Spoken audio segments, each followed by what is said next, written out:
Hello, hi. My name is Arvind Hosagrahara, and I'm here to talk about processing large data sets for automated driving or ADAS applications using Spark. I'm a solutions architect at the MathWorks. As an outline of today's talk, we will start with the big picture, stating a problem and the challenges in the space, talk about the architecture of a system for tackling these problems, encompassing from the extract, transform, and load of these recorded artifacts, recorded data sets, going through training of deep learning networks, and building out inference engine. And then quickly dive into a deep dive into a few of the Spark workflows. How do you manage clusters? How do you perform, how do you interactively explore your data sets while it's on the cloud behind Spark clusters, and how to push down the analytics or move your program to the analytics. Talk a little bit about experiment and metadata management. And finally, touch upon a few design considerations in building these kind of systems, scaling, accuracy, interoperability, security, and whatnot, and conclude with a few question and answers. As a very big picture, as we try building automated driving features to get to automate transportation. One of the things that people in this space deal with is answering how to analyze and simulate these scenarios, how to build perception stacks to let the computers that are driving these cars know where they are, plan where to go, and control it. And how do you design and deploy these algorithms? And finally, how do you make it safe? How do I integrate, test it, and actually take this out into a production system?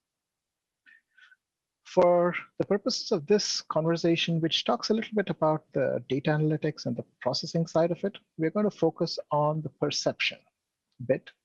And within the perception, there are many, many different kinds of sensors in a modern automobile. What we will be looking at is the camera system. There are LiDARs, there are radars, sonars. There's a whole bunch of rich sensors on these newer vehicles that are capable of driving themselves. We will focus on the vision aspects of this, and in particular, a problem known as semantic segmentation, which is the classification of every pixel in an image or video. Why do you do this?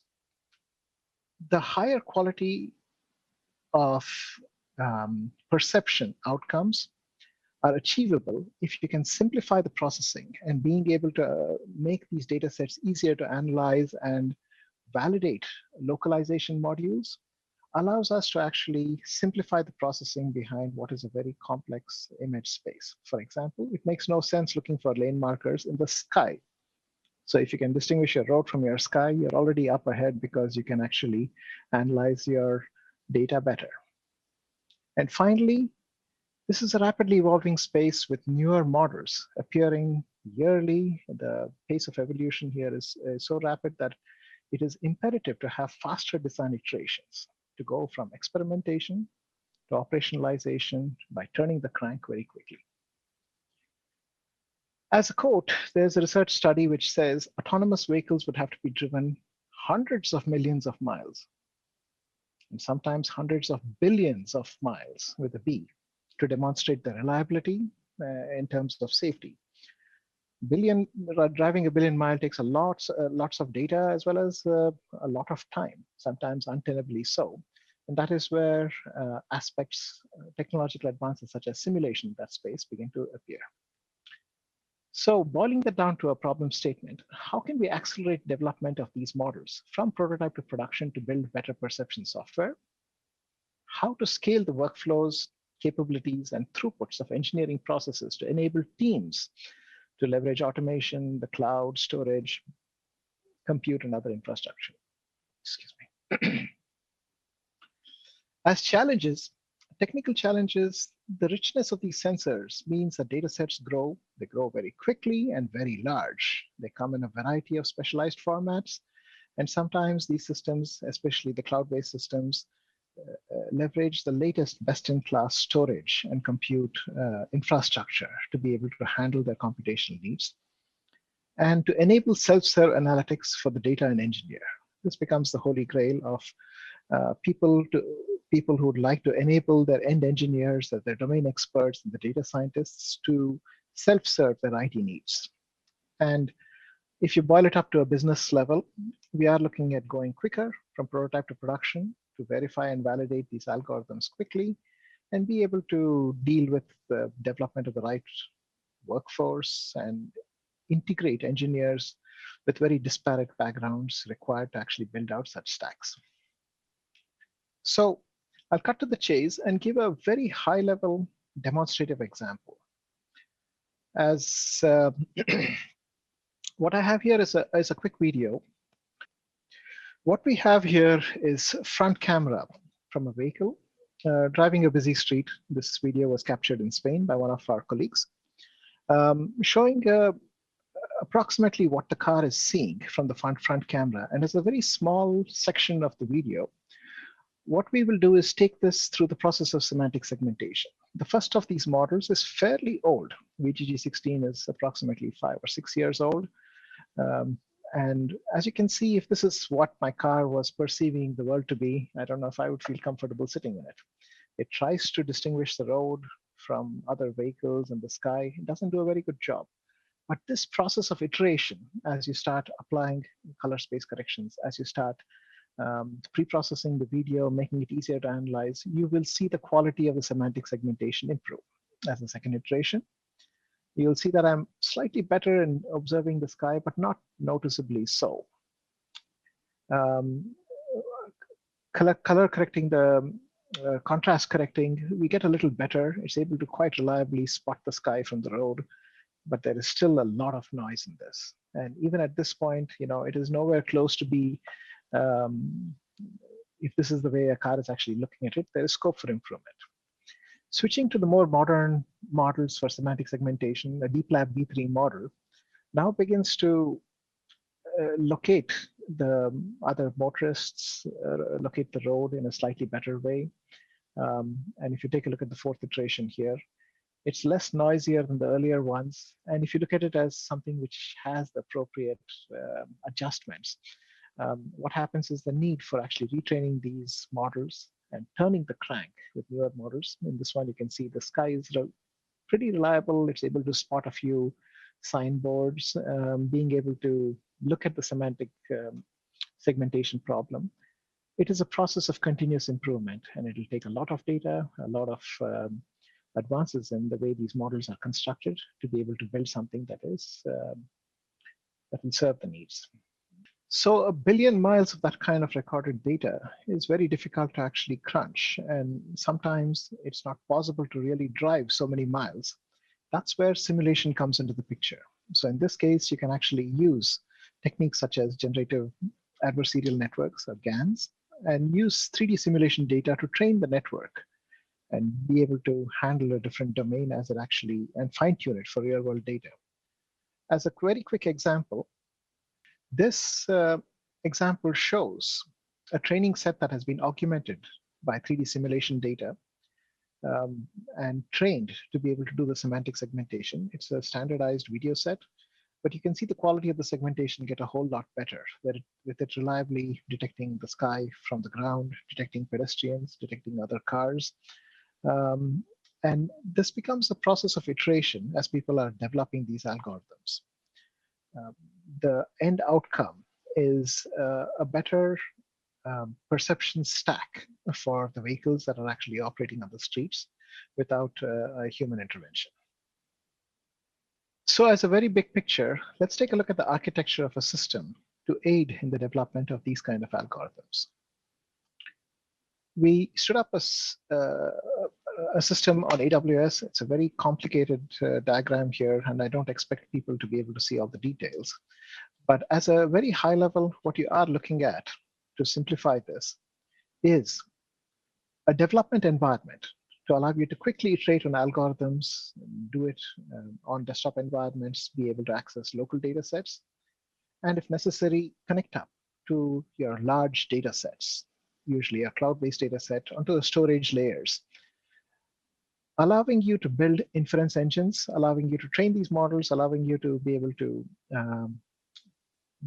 build inference engines to enrich new data as it comes in, and monitor the performance accuracy of of the predictions that these models are making. A front-end and visualization piece will aid with that, give you quick insight into how well these models are performing, and back it by cloud-based training systems. This, for example, in this particular case was Databricks Spark. And we were running Spark clusters, which are GPU enabled, which are backed by fast networks on the cloud, to be able to burst up our needs for training and be able to train quicker, faster, and turn the crank quicker. And finally, the ability to ingest recorded and simulated data, both batch and streaming, into the system. So to simplify it, we can think of it as a simplified view where you have an integrated system that will go all the way from development to operationalization of these models. Through the entire process, you manage your experiments, you perform a certain amount of governance of what data was used to train what, and build it against the best security practices. You can think of this as a couple of subcomponents. The first one is the ETL, or the extract, transform, and load pipeline. Recorded and simulation data can be ingested into your storage system, enriched, cleansed as they come in. Being able to apply these engines to enrich the data before it gets stored will make query later on a whole lot easier, will make post-processing a whole lot easier. As opposed to dealing with the large data, as the data comes in, it is possible to actually clean it up, get it ready for analysis. The next would be the training pipeline. Ways to quickly develop, experiment, turn the crank, and run through design iterations, experimenting with different hyperparameters, and being able to do this with the ability to burst the compute into arbitrarily sized cloud-based training systems, faster machines with more memory and GPU support on fast networks. All of this connecting up to a storage. In our case, it was Amazon S3. And that would give practically an unlimited amount of storage for you to build out your data lake. The third being the inference pipeline, which is to be able to very quickly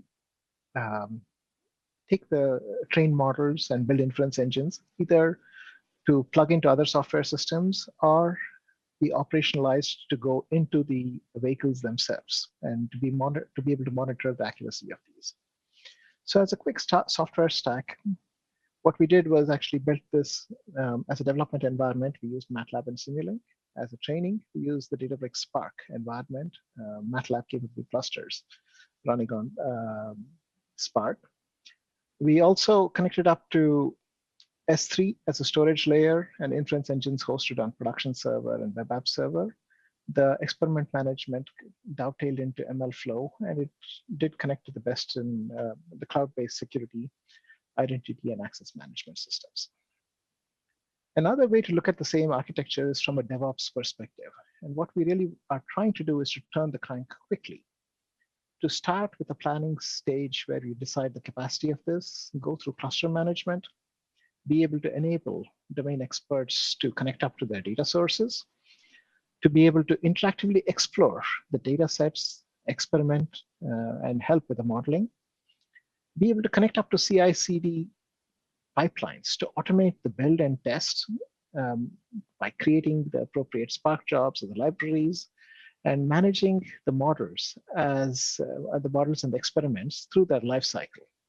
Finally, operationalization for performance, taking it down to code, taking it down to CUDA code that will run in a highly optimal way for some embedded applications or for building these inference engines that you can then operationalize, some of them running 24/7, 365, while maintaining their centralized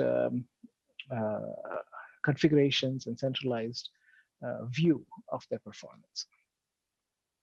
With this, we'll get into a deep dive into some of these building blocks, these Spark workflows that allows us to do this.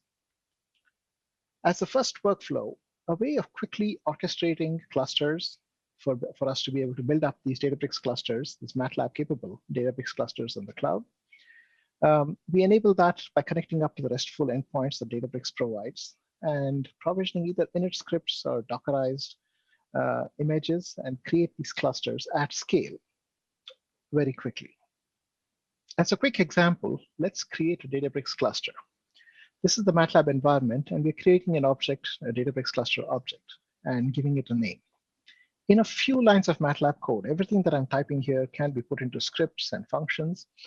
You can interrogate Databricks and ask for available Spark versions, picking a DBR or a Databricks runtime of your choice. In this case, we'll pick up 8.2, Scala 2.12. Configuring these objects gives a very quick way in a few lines of code. I mean, you don't have to do this, just the defaults will work. But if you wanted to tailor it, you can tailor your cluster. For example, I'm looking at different node types and picking either large instances here based on my needs for that particular experiment, or GPU optimized instances very quickly configured as object properties. Once you have a configured cluster, we can decide what scale to run this at. This is a bit of capacity planning depending on the kind of training you need.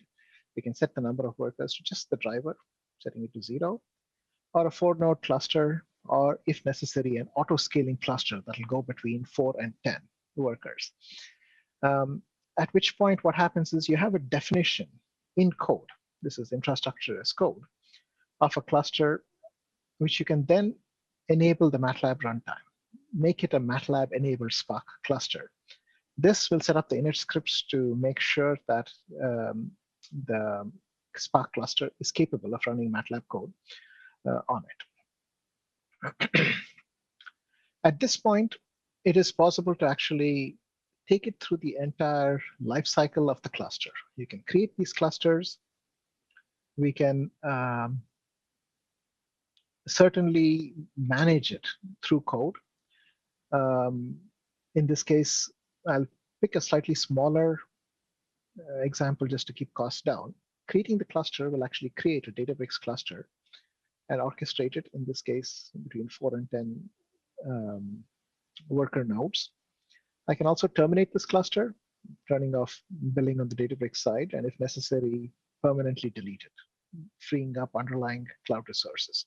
So all of that managed as code gives me a very clean way to refresh and build these experiments so that it leads up to reproducible experiments as I actually submit them into the Databricks system. One part of getting these onto the Databricks is being able to connect up to the data layers. In this case, abstractions for the Databricks file system will give you the ability to look into folders, push and pull, make folders if necessary, push and pull small slices of data. This is a way of moving your program to where the data is. You can either upload it, or you can take result sets and download them. Like in this case, I'm picking down a couple of files and recursively pulling down a folder of results for me to actually analyze on my local environment.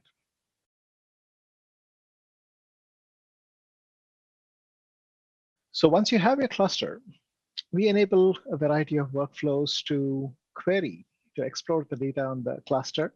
You could connect up to the tables to treat Databricks like a database and connect up with the ODBC, JDBC drivers that they provide, allowing you to slice and dice. Submit your SQL queries to slice and dice the data. And this applies not just to SQL, but if you had other data sources in the backend, other relational databases or Delta tables, you should be able to connect up either through JDBC, ODBC, or through the Spark session abstractions for you to be able to slice and dice the data. And that enables scientists and engineers to be able to study their data interactively. One other mechanism to do this is to use the package that Databricks releases called Databricks Connect. And what this does is takes what looks like a Spark API locally, but transfers it over to the Spark master and executes it on the cluster. As a quick example, what we're going to do is connect up to a very quick script. This again is the MATLAB interface, and we're going to connect up to a data source underneath, specify the data source and import Spark properties in a Spark configuration, allowing us to create a Spark session. At this point, what you have is a handle to your data set, which you can then read and slice and dice. This is done with a fairly rich interface. You have the ability to move slider bars and see the different kinds. For example, our video contained acceleration sensors, and you have the ability to slice and dice and interactively explore the data set by seeing what the sensor is doing. Build it out in the form of interactive live script, as you're seeing here. And as you are performing these steps of slicing and dicing, you can connect up, read and write results, intermediate results into delta tables if required, which are stored on the backend as optimized Parquet files, or connect up to various other kinds of data storage on Databricks Spark. So at which point what you have is the ability to read and write these Parquet files. In this case, it's a Parquet file on a cloud-based system. And when you read it, you can actually perform Spark API operations. Like in this case, I count the number of records that I have in that particular set. There's just over 2 million records in this particular data set. On the back end, what this is doing, if I looked inside my Databricks system and looked inside my Spark UI, every step through my code is actually triggering the appropriate actions on the Spark UI. So I can go to the Spark UI, take a look at my executors, take a look at what is happening across the cluster. And operations such as count will kick off Spark jobs. So a variety, there's thousands of jobs on this particular example, but drill down into the task, drill down to each job and see exactly what the Spark job is doing and how it's being staged. So with those building blocks, with those workflows as building blocks, what we can do is look at the local experimentation phase, a quick view of the high-level API that you can get to write less and do more. So essentially, low-code ways of actually providing the right language abstractions for you to augment your input data set, for you to be able to train the network, and for you to be able to perform the training exercise, bursting at me, executing this on the Databricks Spark system. These workflows are designed for ease of use and debug, and there are a whole variety of apps for selecting models to perform forensic studies on the accuracy, loss, and training performance, and many examples with good documentation on how to do this. Once we have our model, we can then take that model, push it down to execute either as Spark Submit jobs on new clusters or on libraries accessible to other systems as libraries on Databricks Spark. We offer a couple of semantics to do that, either exposing an API for Spark itself, the MATLAB API for Spark, or abstracting out certain MATLAB users in the form of tall arrays, much more natural, a very high-level way of actually letting the tool build the DAG for you. What we will do is take a look at, for the semantic segmentation example that we were discussing, what it takes to train a fully convoluted network. We build a small function that processes a folder of data, specifying where to write out the model and hyperparameters such as batch size and epochs. In this particular case, the code here references VGG16, but if you had a different model structure, you could certainly load those in and leverage accelerated environments like the CUDA toolkit to be able to generate code and run this as native CUDA kernels. Once you actually have your training code, there's a whole variety of applications for domain-specific work. In this particular case, I'm looking at building a library. Out of this, I pick a Java package, I point it to my training code. And once I have my training code in place, I configure it, and with a few clicks, these are apps that are designed for engineers and scientists, with a few clicks, be able to package it, and it'll go through the process of building out my jar files, which I can then use the DBFS API to move to Databricks and execute at scale on the cloud. Like in this case, the output file is an example .jar file that I can use the DBFS API to push up to the cloud. Once you have that, you can either do it interactively through the app, or in this case, the MCC application can be called either at the MATLAB command line or on system script, dovetailing into your CI/CD mechanisms, allowing developers to just check in their artifacts and let the CI/CD tooling build and deploy. the artifacts. So the build and test stages of packaging your algorithm can be automated, and we dovetail into a whole variety of both on-premise systems that you may have spun up as a part of your organization, or cloud-based CI/CD services like Circle CI, Travis CI, Azure Dev Pipelines, to be able to improve the quality of the code and models by continuously testing them, or packaging them, and enable your users to adhere to agile development practices. For building out the training code, let's take a peek at what the insides of the training algorithm and the submission process looks like. Building on top of the building blocks that we just discussed, you should be able to define your infrastructure as code, leveraging the latest hardware, optimized drivers and toolkits. And there is an API for you to be able to connect and submit this to a Spark cluster.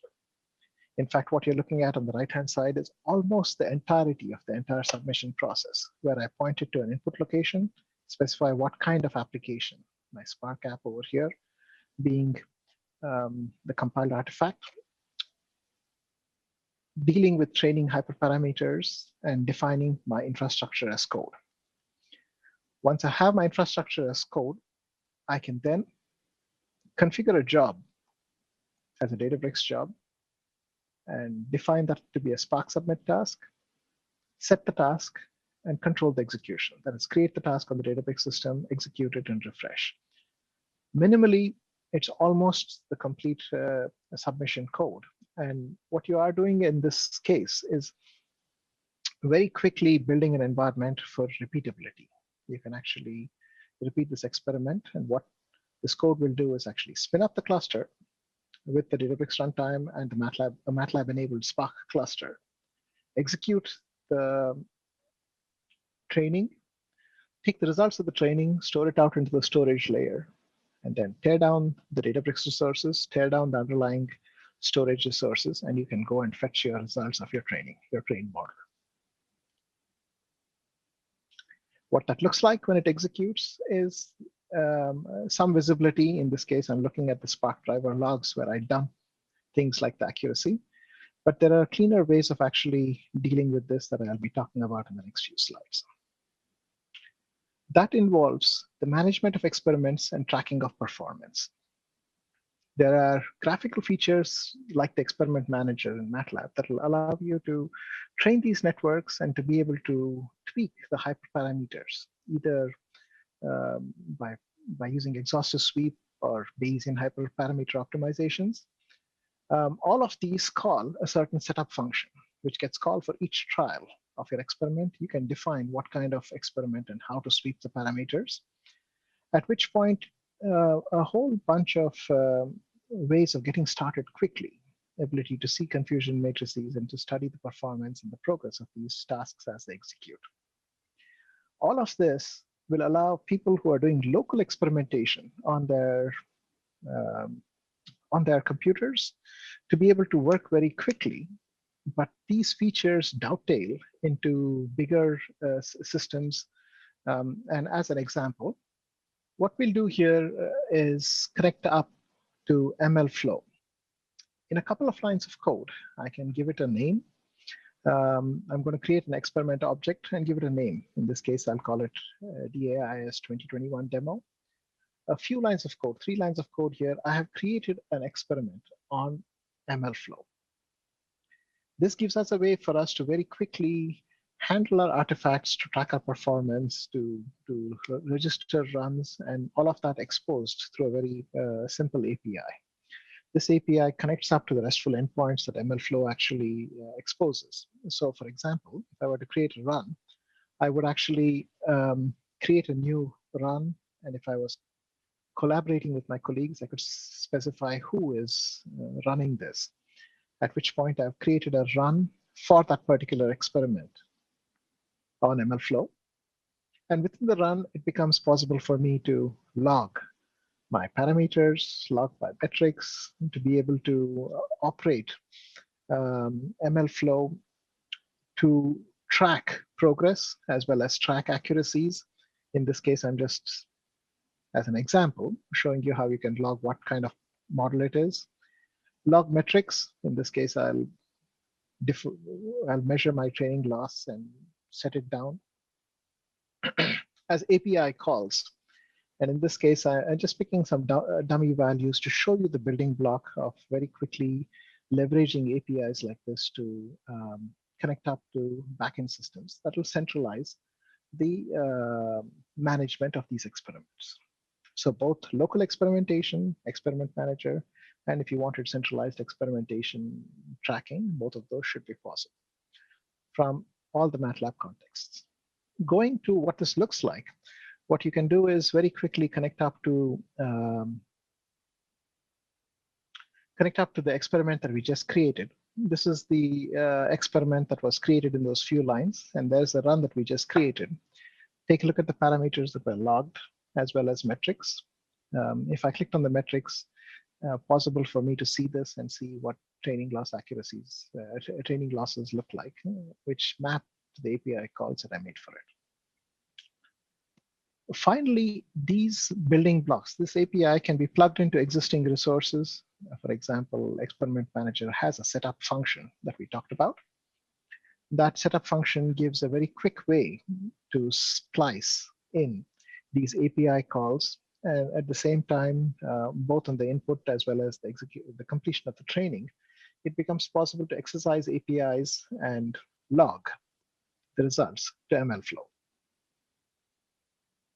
Once again, this takes very few lines of code. What I'm doing here is, for this particular experiment, I'm going to actually log the parameters and metrics by first locating the existing experiment that I just created sort of manually. And I get a handle to that experiment by name, at which point I can create my runs as well as log any metrics pertaining parameters and metrics. Like in this particular case, I specify what the initial learning rate is, matching it up with the training options that I used for that particular trial. All of this becomes programmatically accessible, and you can script and build your software around this. So all this leads up to better agility in building and running these models, these training runs on the cloud, on Databricks, on Spark clusters. A quick look at the training benchmarks and performance. We did a little sweeping of parameters. If you were curious how mini batch size varies, I can take one of the hyperparameters being the mini batch size for training the network. It gets better. My training time improves up to a point and then gets worse depending on limits in memory and limits in processing.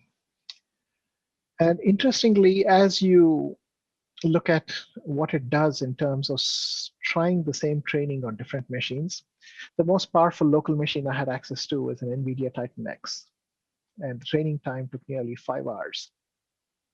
Moving to Spark, to single GPU Spark instances, you can see the improvement in the training time all the way down to the most powerful local machine, a local sort of workstation class card would bring it down substantially, but not as fast as, almost a 3x as fast as a G4DN extra large multi-GPU instance. This is a very beefy machine. And if I had to purchase it, it would be a very expensive machine. But I can actually burst the execution and perform the training on the Spark cluster, running against very much more powerful hardware than I have physically access to. So boiling the conversation back up to the higher level, the inference pipeline allows you to take those models and retrain those models based on a directed acyclic graph to resolve changes to any changes in the model structure, to any changes in the ETL pipelines, to changes in the data or new data is added to the cache. And these trained models can be deployed as cloud services. So we publish cloud reference architectures on github.com to integrate with existing systems. So if you have parts of this already in play, you can actually use those blueprints to make it easier. At this point, you have an inference engine that connects up to your storage layers and allows you to view view performance, and monitor it. This we operationalize on MATLAB production server, allowing you to scale gracefully to be able to make optimal usage of underlying CPU and GPU resources and increase the throughput as desired. Desired meaning to say, based on performance and based on budget, you should be able to actually scale up to the size that you require. And pay-as-you-go models are available for when you're on the cloud, on the Azure, AWS, or on public cloud.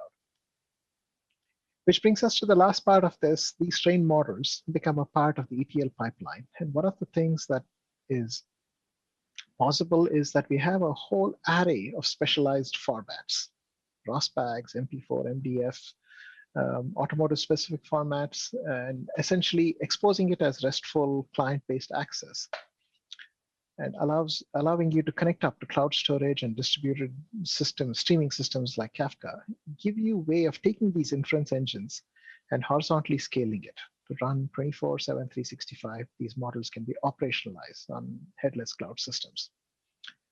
They can be accelerated to run on NVIDIA GPUs and run proximal to the data when you're running on the cloud. And what you're seeing on the right here is, for example, an unpacker of MP4 artifacts, and this is almost the entirety of the code that is being used. So compact syntax at a very high level API, as I said, write less and do more. Once you actually have ETL code like this, that can be packaged and provisioned on the same production server instances, and giving you the ability to reuse that infrastructural piece for more than one use, for you to be able to handle inference as well as assist in the ETL process. So finally, we put it all together. We have a system here that will allow you to turn the crank quickly and improve algorithm development from prototype all the way out to production. One part of what you would want to consider is the ability to react, to be able to have systems like this to be triggered manually or automatically based on changes to the code, changes to the models or cache data, at which point you would be able to set it to run automatically in motion. So as design considerations, we want to make sure that we enable scientists and engineers with the best workflows to self-serve their analysis, in this case, a few lines of code, allowing them to self-serve their own machines and infrastructures, optimize for agility along the maturity framework, and connecting up to the best-in-class cloud storage systems to ingest larger data sets and best-in-class compute in the form of Spark clusters to slice, dice, and compute quicker training iterations, both locally and on the cloud. One artifact that comes out of it is that your capital cost and your operating cost, which could be very substantial, gets moved to operating cost, where you can perform different runs of these based on what you need, based on spot instances and spot pricing on the cloud. It also addresses one problem in this domain, which is the siloed nature of research and engineering. So by adopting these DevOps practices, DevOps at its very core is more of a philosophy. You are enabling your research to be able to do a certain part of data engineering and removing the symptomatic issues that result as a part of multiple steps by keeping it all in one integrated experience. A look at accuracy. If you looked at the little video that I had in the beginning, you'll notice it didn't do a very good job of locating certain traffic signs, which isn't surprising given that only a very small fraction of our training data actually had sign symbols. So as a part of it, you would look at it and say, yeah, my recorded data, I may have many miles of it, but I don't have enough sign symbols to be able to reliably detect a sign symbol. And that's where the simulation bits come into place. Ability to do scene generation and simulate. There is no dearth of synthetic data that you can actually augment to your training data to improve the quality of your predictions.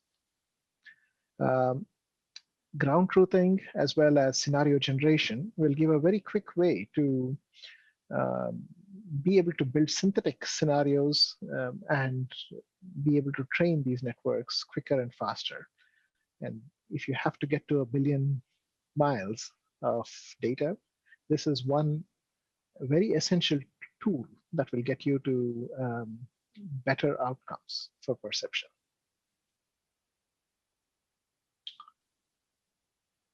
Finally, systems like this need to interoperate with the rest of the software ecosystem around it to be able to talk to ONNX-based, to interop with ONNX-based standards. We enable transfer learning-based techniques to be able to ingest models built in other platforms and import and export to a variety of industry-specific formats, OpenDrive, FBX, etc. We can also connect up to automated driving system simulators, entire software packages for actually handling this kind of work, as well as other game engines such as Unity and Unreal. Having your model in that form will then also allow you to exercise the embedded targeting features. This is a very mature workflows. It's a completely different topic by itself.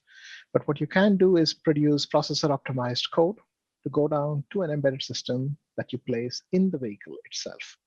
In this case, GPU code, targeting GPU, the NVIDIA drive and the Jetson hardware platforms gives you a quick way to deploy your models onto any network, onto any edge processor for best-in-class performance, and it will run in an optimized fashion. So with that, for turning the crank, you also want to put a little bit of thought into governance and lifecycle management to make it easy for people to work locally with no connectivity at all, to work locally, but use the same work to enable centralized tracking to be able to scale as they work across bigger organizations. And finally, since we are building this on Spark clusters, on Databricks Spark clusters, we inherit their cloud storage best practices, their control list-based permissions for the data set, as well as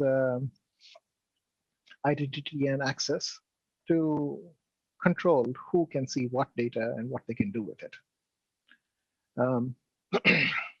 Which brings me to the conclusion of this talk, which is how to build well-architected systems to accelerate the development of and automate parts of semantic segmentation and other applications against large data sets. Local development provides smooth workflows, ability to stop and debug, to be able to very quickly iterate on prototypes for the development and refinement of these deep learning models, which you can then scale up elegantly on cloud-based systems and leverage systems like Databricks to enable self-serve analytics. These techniques are not just relevant for ADAS development, which is the topic of this particular talk, but they're equally applicable across other domains such as medical, geo-exploration, etc.